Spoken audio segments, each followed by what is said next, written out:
Yo, what's up, family? Shalom. Good morning. Happy Sabbath. Drinking some coffee. That's so good. Today marks 12 years that I lost my mother to cancer, so my heart is heavy. I still grieve over that woman. I wanted to talk today, guys. Will there be a great apostasy during the end times? I believe so. It'll be even greater than it is today because it's already happening. The Bible indicates that there will be a great apostasy during the end times, which I believe we are living in the end times.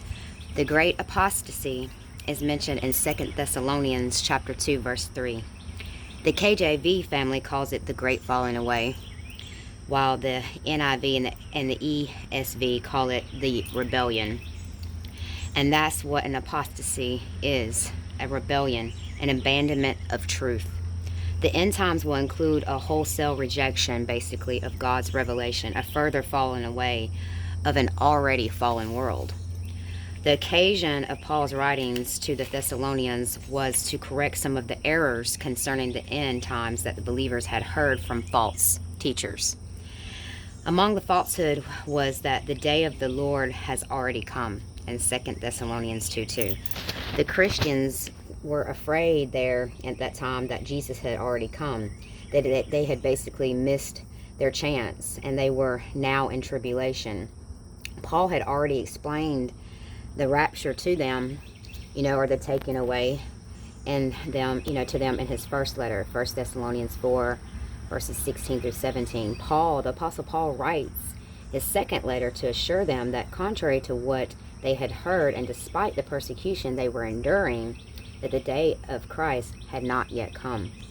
In 2 Thessalonians 2:3, Paul makes it clear that the day of the Lord is a time of worldwide judgment. And you can also cross-reference that into Isaiah, say good morning, Isaiah 13:6 and Obadiah 1:15. Not to transpire until two things happen, family, and the first thing is the falling away, or the great apostasy must occur.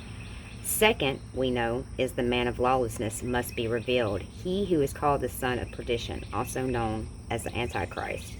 Once this person makes himself known, the end times will indeed have come. Numerous speculations about the identity of the man of sin beginning in the first century have included all kinds of people, from Muhammad to Napoleon to numerous Roman popes, and none of them, family, were the Antichrist. The man of lawlessness, according to 2 Thessalonians 2:4, is the one who will oppose and will exalt himself over everything that is called God or is worshipped, so that he sets himself up basically in God's temple, proclaiming himself to be God.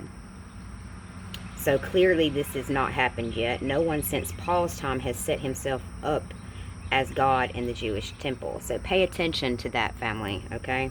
2,000 years ago have passed since the epistle was written, and the day of the Lord has not yet come.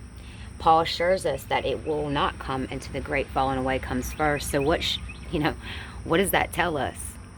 How close we are. The Greek word translated rebellion or falling away is apostasia, from which we get the English word apostasy. It refers to the general defection from the true word of God. And we see this everywhere. I mean, you can try to correct someone that claims they're of God and they reject the truth, which is not your truth, it's God's truth. I see this so much, even on my YouTube channel, numerous times.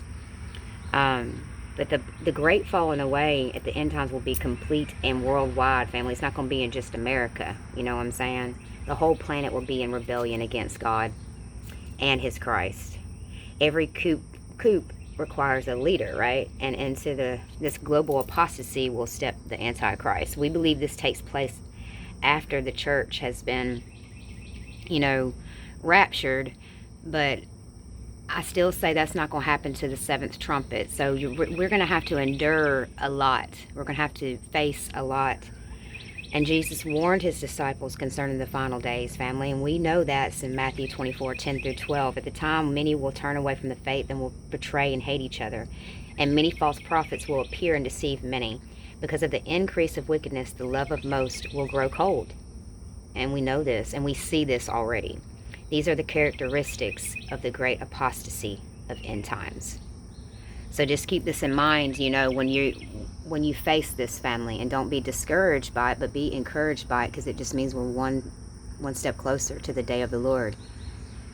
And also means we're one step closer to the Antichrist revealing himself. So this person is going to be so charming. This person is going to come with peace, love, and happiness. But it's false. It's fake. But the sad thing is, it's going to fool. This person's going to fool so many people. And the ones that are not, you know, on sound doctrine and they want their ears tickled, they'll be the first ones to fall away. The ones that can't stand on sound doctrine. They want to cherry pick the Bible. They want to lead other people astray. Those people will fall away first. Family, pray that we won't be a part of that falling away, that we will stand bold for Christ, even if to death, you know, even if we have to die for him, we will stand bold on his word. I love you guys. Y'all have a great Saturday. Later.